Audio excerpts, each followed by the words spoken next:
కళ్యాణ్ తనూజ ఫ్యాన్స్కి ఇది ఎందుకు అర్థం కావడం లేదు? ఇది ఎందుకు అర్థం చేసుకోలేకపోతున్నారు? నేను మ్యూచువల్ ఫ్యాన్స్ గురించి చెప్పట్లా, మ్యూచువల్ ఫ్యాన్స్ గురించి ఒక్క మాట అనట్లా, ఇండివిజువల్ ఫ్యాన్స్లో కొంతమంది గురించి చెప్తున్నా.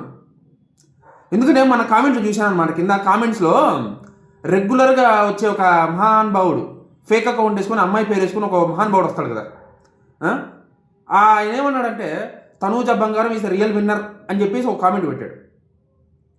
దాని కింద ఏమో కళ్యాణ్ గారి fans Kalyan real winner, Kalyan real winner అని చెప్పేసి కామెంట్లో రిప్లై ఇచ్చారు.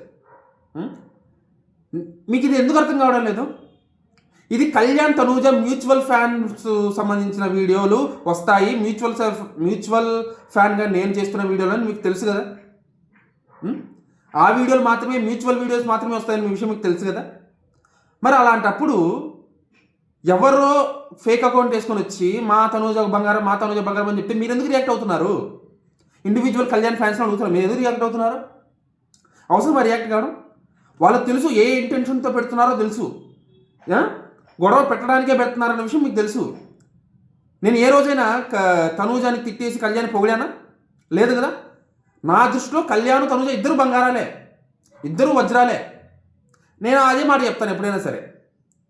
మరి అయినా కూడా నా వీడియో కిందకి వచ్చి ఆ కామెంట్ పెడుతున్నారంటే మీకు అది అర్థం కావడం లేదా? ఇంటెన్షన్ ఏంటనేది మిమ్మల్ని రెచ్చగొట్టడానికి చేస్తున్నారు ఆ విషయాలన్నీ. నాది కొంచెం పాపులర్ అవుతుంది కదా, ఇలా పాపులర్ అయ్యే ప్రతి దాని కింద వచ్చేసి అలాంటి కామెంట్స్ పెట్టడం సర్వసాధారణం.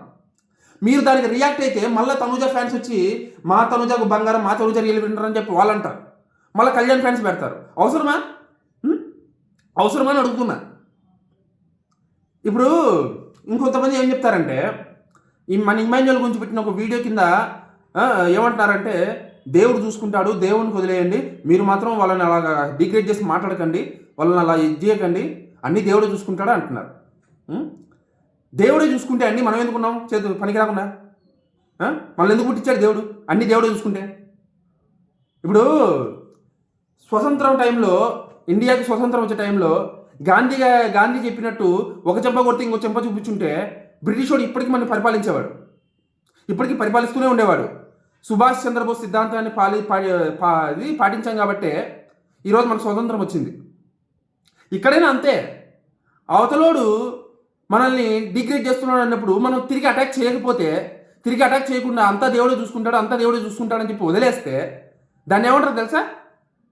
దాన్ని సహనం అనరు. సహనం తోలుని ముసుగ్గా కప్పుకున్న చేతగాని తనం అంటారు. అర్థమైందా? దయచేసి అర్థం చేసుకోండి. రెవల్యూషన్ ఉండాలి, రియాక్ట్ అవ్వడం తెలియాలి. వాళ్ళు చేస్తున్నారు కదా అని చెప్పి సరే సహనంతో ఎంతకాలం ఉంటాం? ఎంతకాలం ఉండగలం? మీరు ఉంటారేమో, నేను ఉండలేను.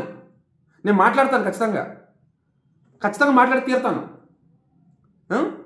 మీరు దయచేసి సహనంతో ఉండండి, ఇవన్నీ అలా ఉండండి, ఇలా ఉండండి అని చెప్పి సలహాలు ఇవ్వద్దు నాకు దయచేసి. నేను ఉండలేను సహనంగా, నేను కంట్రోల్ చేసుకోలేను.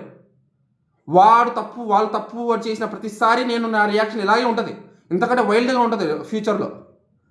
వాడు తగ్గినంత వరకు నేను తగ్గే ప్రసక్తే లేదు. మీకు ప్రాబ్లం అయితే చూడడం మానేయండి, నాకేం ప్రాబ్లం లేదు, ఓకేనా?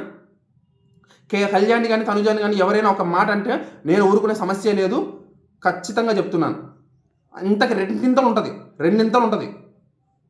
అర్థమైందా? కళ్యాణ్ గారి తనుజ ఇండివిజువల్ ఫ్యాన్స్ కొంచెం ఆలోచించండి. వీళ్ళ ట్రాప్లో దయచేసి పడద్దు.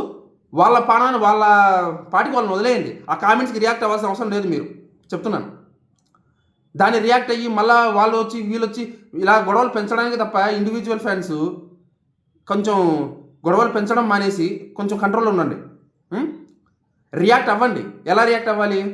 దానికి సమాధానం చెప్తున్నట్టుగా రియాక్ట్ అవ్వండి. అంతేగాని మా కళ్యాణ్ గొప్ప అని చెప్పేసి కళ్యాణ్ని తనుజని వేరు చేసి మాట్లాడకండి దయచేసి. ఓకేనా? బై.